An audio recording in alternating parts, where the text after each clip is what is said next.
Je m'appelle Olivier, je suis instituteur ici à l'école de Fourrière depuis 25 ans, dans le degré moyen en 3e et 4e année. J'ai travaillé quelques années aussi dans le degré inférieur en 1er et 2e. Et j'ai la chance maintenant de travailler avec des enfants un peu plus matures et un peu plus autonomes, dirons-nous.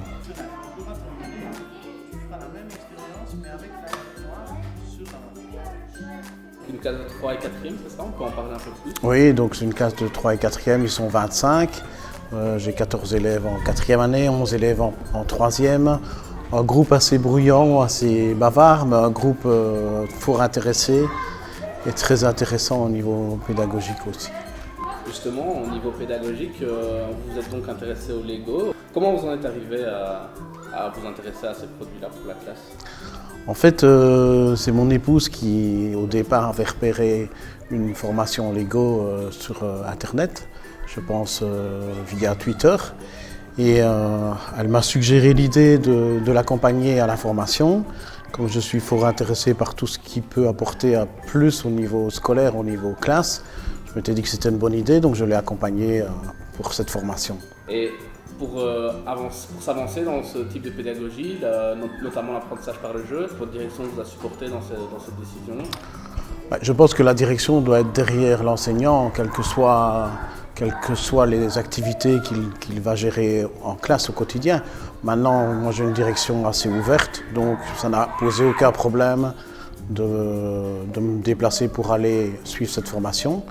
Et je pense que mon chef d'école d'ailleurs reprendra contact avec le formateur pour poursuivre l'aventure avec d'autres enseignants. C'était pas trop contraignant de devoir arranger les horaires, pouvoir venir en formation, etc. Comment ça s'est passé à ce niveau-là, au point de vue organisationnel? C'est pas trop contraignant dans le sens où on avait déjà pris l'après-midi du mercredi de congé, donc j'ai pu aisément me rendre disponible pour aller à la formation. Maintenant, comme j'en parlais avec d'autres collègues, ce qui est bien, c'est que la formation est ouverte à d'autres jours. Donc je pense que les enseignants motivés y trouveront leur compte et pourront s'y rendre sans trop de difficultés. Maintenant, au point de vue apprentissage même, est-ce que vous avez trouvé des liens entre les solutions Lego que vous proposez et le programme que vous suivez d'habitude? Oui, donc ici moi j'ai choisi de travailler en trois ateliers. Il y avait d'abord l'atelier où l'enfant a dû construire un petit robot et je trouvais que c'était fort intéressant parce que après la partie construction, réalisation du robot, l'enfant devait le programmer. Donc cette partie fait de programmer un robot, je trouvais que c'était vraiment super. Non seulement ludique, mais au niveau pédagogique, ça apportait à plus la programmation. Ensuite, il y avait des expériences à partir de petites voitures que l'enfant devait construire. Donc ça, c'était plus axé sur l'éveil scientifique, puisqu'on a, à la suite de ces expériences, on va pouvoir se rendre compte quels sont les différents critères qui font en sorte que la voiture est allée plus loin que d'autres. Donc on va travailler ça sous l'aspect scientifique. Et enfin, il y avait tout un atelier où l'enfant devait réaliser des petites histoires à partir d'un décor qu'il se créait et à partir de personnages. Là, ça nous a permis de retravailler tout le schéma narratif. Et évidemment, par la suite, on va réaliser une petite planche de bande dessinée.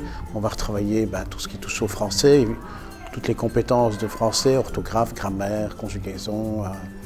Donc c'est toujours très gai parce que l'enfant s'amuse et il apprend. Et c'est vraiment cet aspect-là qui m'a fort attiré dans les différents apprentissages avec les Lego.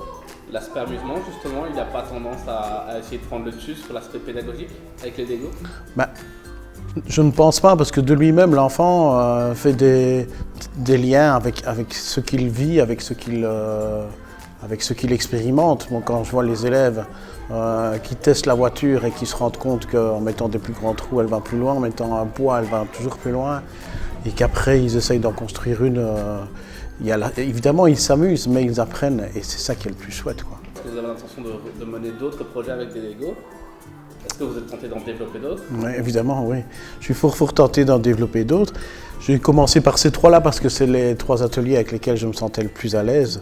Et donc c'est pour ça que j'ai commencé par ceux-là. Maintenant, par la suite, évidemment, quand je vois la multitude d'activités qui sont gérables à partir des Lego, j'ai très envie de continuer l'aventure avec ce matériel par la suite dans le courant de l'année. Et de développer d'autres activités propres à moi et en lien avec des apprentissages que nous aurons l'occasion d'aborder au cours de l'année. D'accord, merci beaucoup, M. Olivier. De rien.